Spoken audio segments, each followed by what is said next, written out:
Have you always wanted to be a millionaire real estate investor, but you don't know where to start and you're wondering what's holding you back? Well, this is our conversation starting now.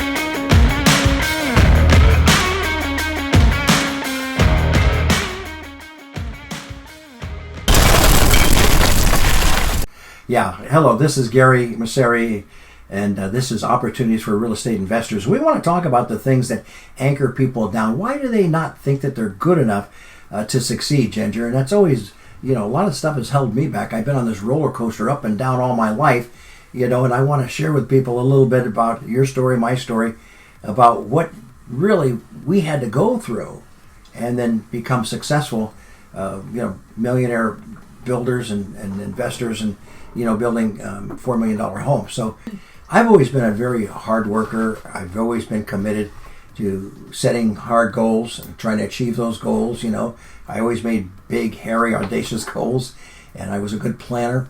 But, other people seemed to succeed more than I did.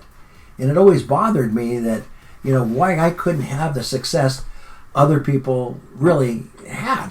And, I started really diving into motivational training. I've studied under some of the best coaches out there, read some of the best motivational books, but it wasn't until I read one book by Brian Tracy called Focus. And in that book, what clicked for me is when Brian said, nobody's smarter than you, nobody's better than you. And Ginger, I thought to myself, man, that makes sense. And then the next sentence he said, there's not one skill that you cannot learn. And when that hit me and the light kind of went on, I kept thinking, why am I not good enough? I can study. I can, dive into these courses. I can go to these seminars. Mm-hmm. I can learn. I can read books just like everybody. I can get the knowledge. Knowledge I always was taught was power, right? That you can get this knowledge. But the harder I worked at that, the more I felt like I felt. And I just didn't live up to, the friends of mine who were doing very well successfully. And even though I was a good real estate broker, I still felt like I was just bottled down. And I'll share a couple of things I think that held me back. When I was a kid, I felt rejected all the time. Mm-hmm. And I wanted to hang out with with the tough guys in the block. And I remember going down into the gully, and these guys pushed me into the gully and threw rocks at me and actually split my head open in the back. What? And I felt so rejected by that. And it's always held me back because I would think about it. I know a lot of people have these experiences where somebody yells at them and tells them they're no good and they're not worth anything and they'll never amount to anything. Mm-hmm. All of that could be issues that hold people back. But thank God that I had a couple people in my life that really believed in me. And I remember I was one of the managing owners of a very large mortgage company in Northern California. And the broker owner came into my office and he said, Gary, what's your goal? And I go, Glenn, what do you mean? He said, well, what's your goal? And out of nowhere, I just said, Glenn, I would just like to retire at $50,000 a month income, with a pure cash flow. And I thought I was just pulling it right on my butt, because I had to think real quick on my feet, right? It's really funny. And the reality is that Glenn hit me so hard with this statement. He said, why are you capping yourself? And I thought, what do you mean? He said, you're worth $2 or $3 million a year. And when he said that, it felt like these chains just came off of me, and I felt kind of elevated, I felt really good and free. And I said, why? Why not? And that afternoon, I drove home and I saw this apartment building, and I said to myself, I can own that building. And I knew I could if I wanted to.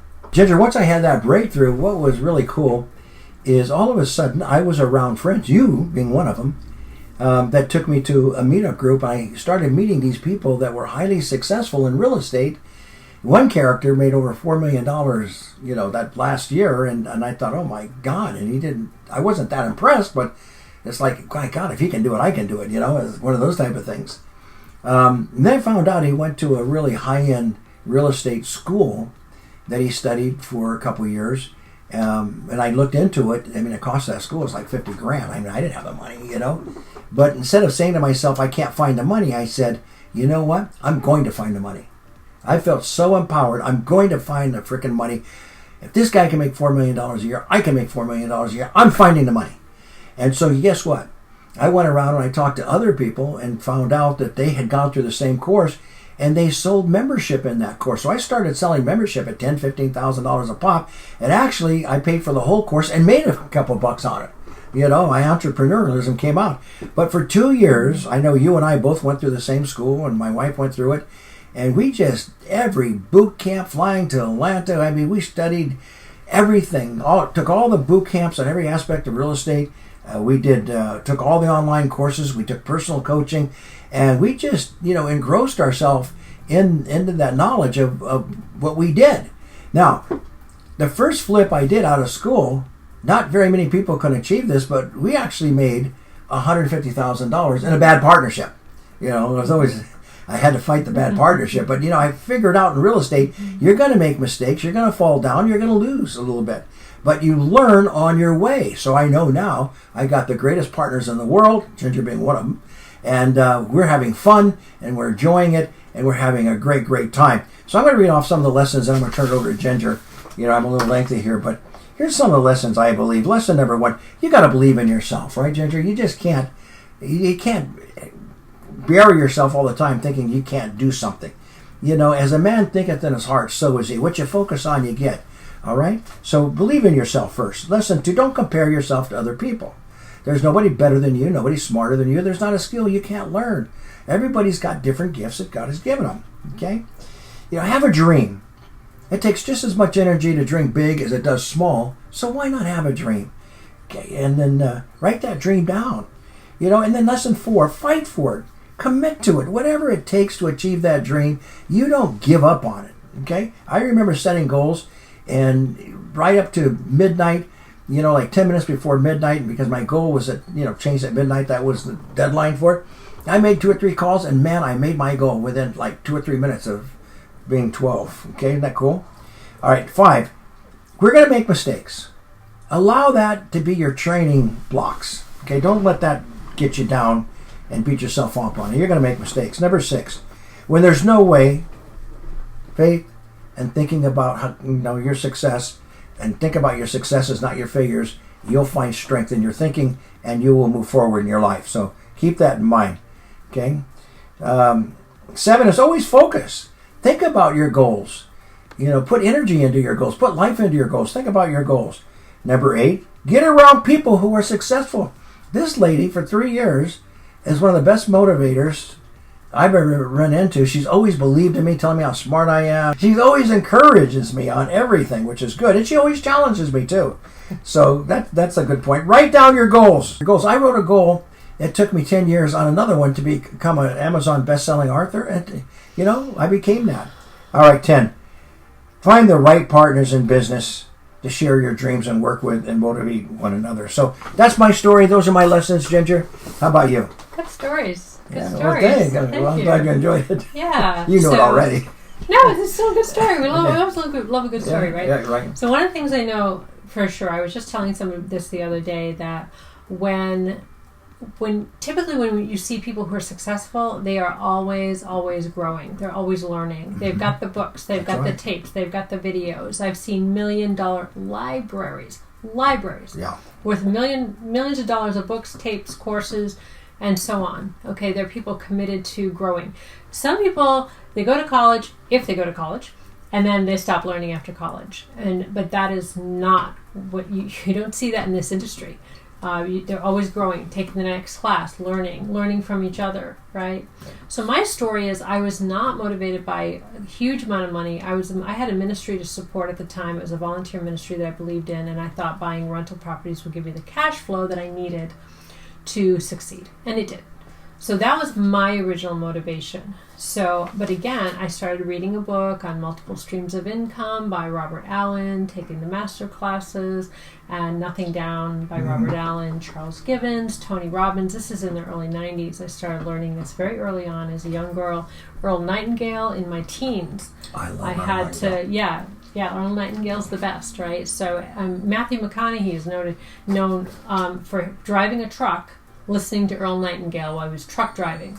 Oh, Thinking about how he was going to become a famous actor one day, right? So these are the common denominators. So if you're in a situation where you're being held back, start listening to the greats and start believing in yourself, because believing in yourself, I always hear that, believe in yourself, but you can't just believe in yourself if you've been taught not to believe in yourself. It's a process. So I like it to think of it as you have a cup of water when you're young, right? And your cup of water is your consciousness, and it's either dirty or it's clean or it's poisoned or however it is. If you have great parents, you have a nice fresh cup of water. But if you've have toxic situation in your life, you have a dirty, polluted cup of water, and you need fresh water to be poured into your consciousness, fresh water, and then you need to get rid of the dark water, the dirty water, which is the bad beliefs, the things that hold you back. You need to be constantly refreshing. And if you have thoughts in the back of your mind that say you're not going to succeed, you're a loser, whatever they are, they didn't come from you, they came from your environment. So start by cleaning up that environment, getting rid of the dirty water, and then pouring in fresh water. And it's a constant process until you have nice fresh water. But once you have fresh water, the sky's the limit. That's right. Right? You can just go for it, right? But then you have to keep it clean, because our environment is always trying to be toxic, just like our bodies, right? We're eating and drinking every day. We want to keep the best water and food in us and get rid of the bad stuff. It's the same thing with our mind and with our consciousness. So I started reading books, tapes, Tony Robbins, all that good stuff, and then started setting goals, and then things started happening.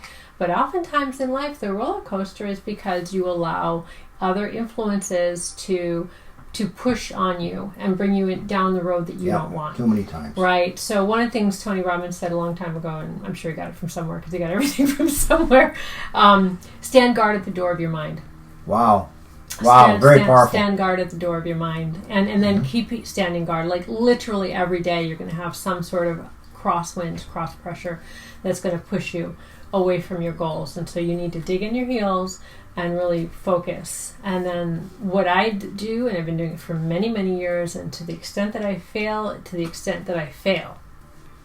and I do positive affirmations. I do positive affirmations almost every day. And now that I do video affirmations, audio affirmations, written affirmations, and then just keep focus, but make it a game and make it enjoyable. Don't make it like a chore, because if you make it a chore, then you won't enjoy it, and then you won't enjoy your life. So those are the things that I do. Great things. Yeah. So through those years, I learned a lot, and I bought rental properties. I bought 1 6-family, renovated it, bought another 6-family, renovated it, bought a 9-family, and played Monopoly. And that's how it went. So at the time where I got a divorce at one point, a lot of women get a divorce and they have nothing. I've been working, and I worked with clients like that, right? They have nothing. They weren't set up. So when I got a divorce, I had something. I had assets, and then when I cashed them out, I had cash to start new. And so I recommend, and I was telling women to take care of themselves, because the world's not going to take care of you. Prince Charming may or may not be right around the corner. You never know. Don't make a man your plan. You never know. You never know. If he is, that's great. That's awesome. But if not, take care of yourself. So I was able to set myself up, became a mortgage broker in 2000, and then I didn't flip another property until 2009 because the California prices, I moved from Massachusetts to California, and the pricing structure didn't make sense to have rentals at the time until 2009, when I started flipping and buying rentals, because it started making, the numbers made sense until they didn't make sense anymore. And right now it's a little bit more challenging in this Bay Area to get rentals, at least onesie twosies. At least in this area, right? So real estate market, it always presents opportunities.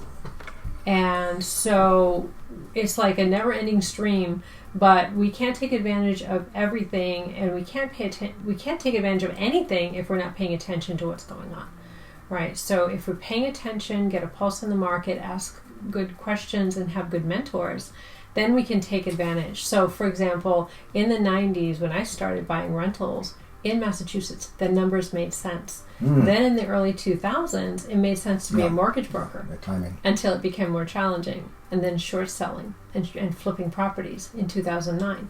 But these were different key opportunities throughout the years.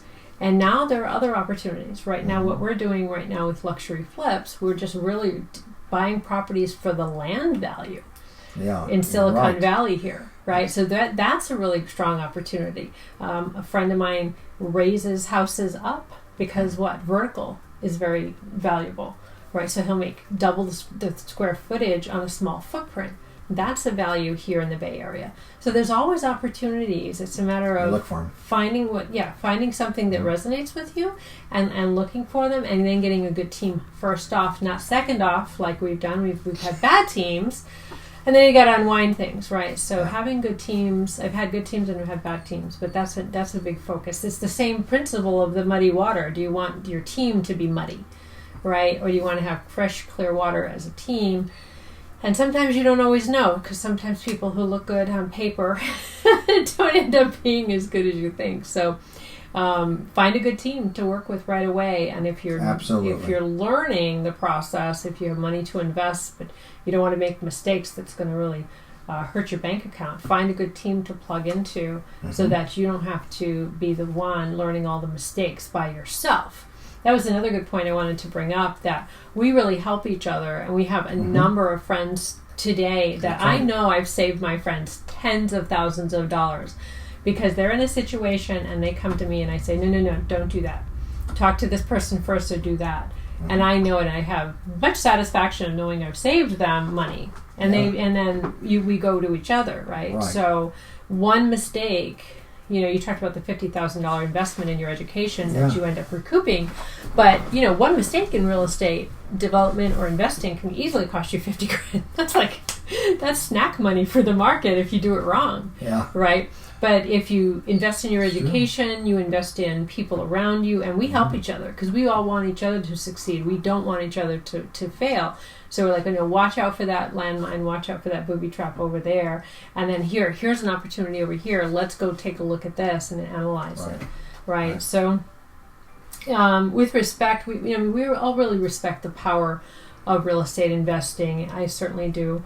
And also we know how risky it can be, but it does keep us on our toes. It keeps us growing and changing and learning, all the time. And I have a number of friends who would have retired years ago if this wasn't such a fascinating world. Really, we want to stay young. We want to stay fresh and sharp mentally, and this is an area to do it. Right, so our contractor Mike, he doesn't have to work at all, but he works because he wants to stay physically active. He loves staying physically active and keeps his mind going. Right, so it's we talk about retirement, but then we don't want to do it anyway. So I never recommend anybody retire. We talk about it. We have fun. Yeah, we talk about it, but who wants to retire? There are better things to do, right? Yeah, exactly. So, Yeah. Never work a day in your life when you love what you do. Yeah. Right? Yep. It makes sense. So anyway, Ginger, thank you for sharing that. And so look, if any of you are out there just feel that you've been blocked all these years and you just can't make a headway on it, please, go to our website at reifortunes.com. Again, reifortunes.com. We're not selling you anything. And you can book an appointment with Ginger and I. Click here and there, whoever you identify with. And we'll spend some time with you. Now, we limit it to about 15 minutes, for these Q&A sessions. Sometimes they run over. But we'll strongly look at what you're going through and see what we can do to help you get out of it and get going and get on the right road and have the success and the belief system that you need and get rid of the stinking thinking, right? So we're going to help you do that. Now, if you're a first-time investor and you want to do some more passive income investing, that's our alley. That's our wheelhouse. So please go to our website again at reifortunes.com. Look at our showcase of homes, where we're building these luxury homes with very high profits. And you're more seasoned, qualified people. We're actually offering partnerships and shares in our company. So that's very exciting as well. So again, get in contact with us. And thank you for listening to us. I hope you enjoyed the show. And we look forward to talking to you next week. So with that being said, goodbye. And see you next week. See you next week. Bye-bye.